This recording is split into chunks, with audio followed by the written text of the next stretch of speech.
Pearson era un matemático británico que vivió entre el siglo XIX y el XX y desarrolló un método de 5 pasos para saber el grado de relación que tenían dos variables, x e y. El primer paso consiste en calcular por separado para la variable x su media y su desviación típica.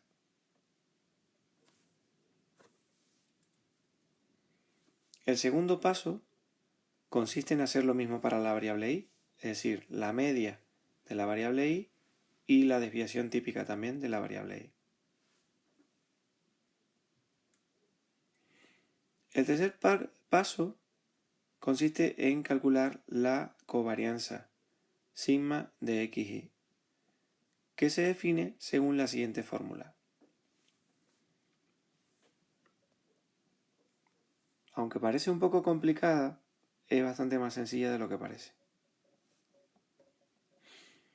Este producto es un producto de la variable x, la variable y la frecuencia, dividido todo por n. Y se le resta el producto de las medias.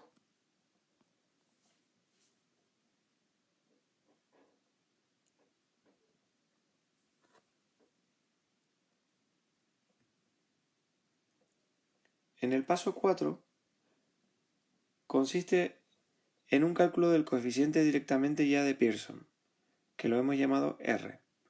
Está definido por la siguiente expresión. Es el cociente entre la covarianza, que estaría en el numerador, y en el denominador el producto de las desviaciones típicas de ambas variables, la x y la y.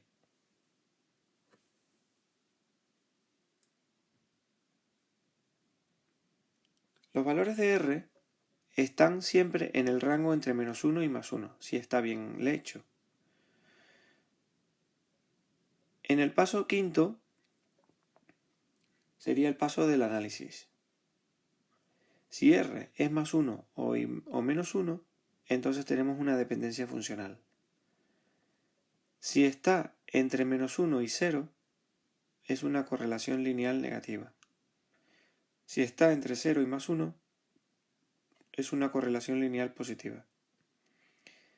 Y si es exactamente igual a 0, entonces que no existe correlación lineal entre la variable x e y, es decir, no existe relación ninguna.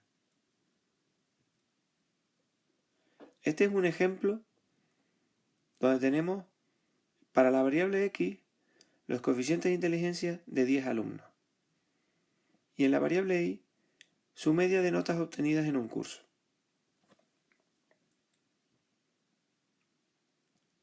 Nos preguntamos lo siguiente: ¿qué relación, si es que la tienen, pueden tener ambas variables, la x y la y? Seguimos el sistema que hemos comentado. Paso número 1. Calculamos la media para la variable x, tal y como hemos hecho en el tema anterior. Aquí tenemos el cálculo de la media. Y aquí tenemos el resultado. Si esta es la varianza, aquí tenemos el resultado de la desviación típica para la variable x.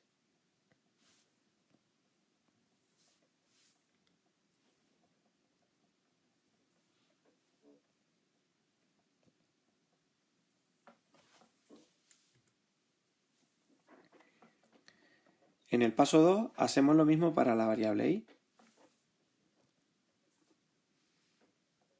Esto sería la media y aquí tenemos la desviación típica resultante.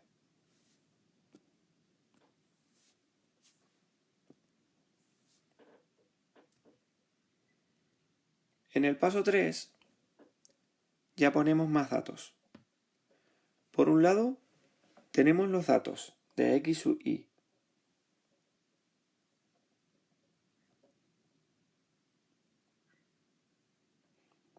Y por otro tenemos los I sub j. Es decir, en una columna tenemos los coeficientes y en otra las notas medias de los alumnos. Lo que hacemos es los agrupamos. Es decir, si hay un alumno que tiene 105 de coeficiente y un 6 de nota media, pues lo ponemos en la columna de datos X e Y, lo ponemos en esta columna.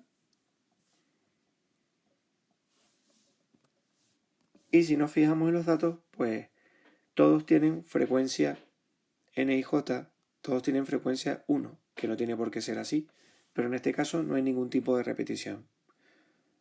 Es decir, aparecen solo esos datos. Creamos la columna a continuación, donde multiplicamos la X por la Y y por la frecuencia, y lo dividimos por el número total de datos, que en este caso es 10. Aparte de esto, para la fórmula del coeficiente, nos interesa también hacer el producto de ambas medias, la media de X y la media de Y, que en este caso me da 751,4. Y con este dato y restándole este dato, según la fórmula que vimos antes, podemos obtener la llamada covarianza sigma XY.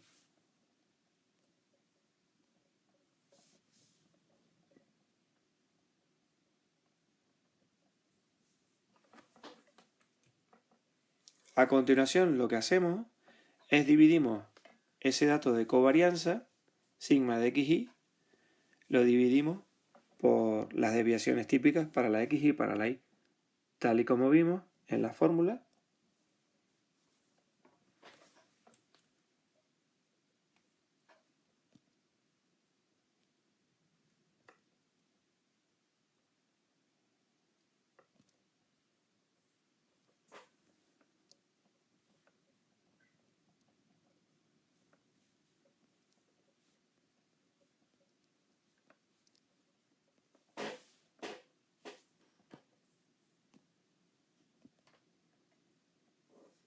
Y al final de esa división obtenemos un número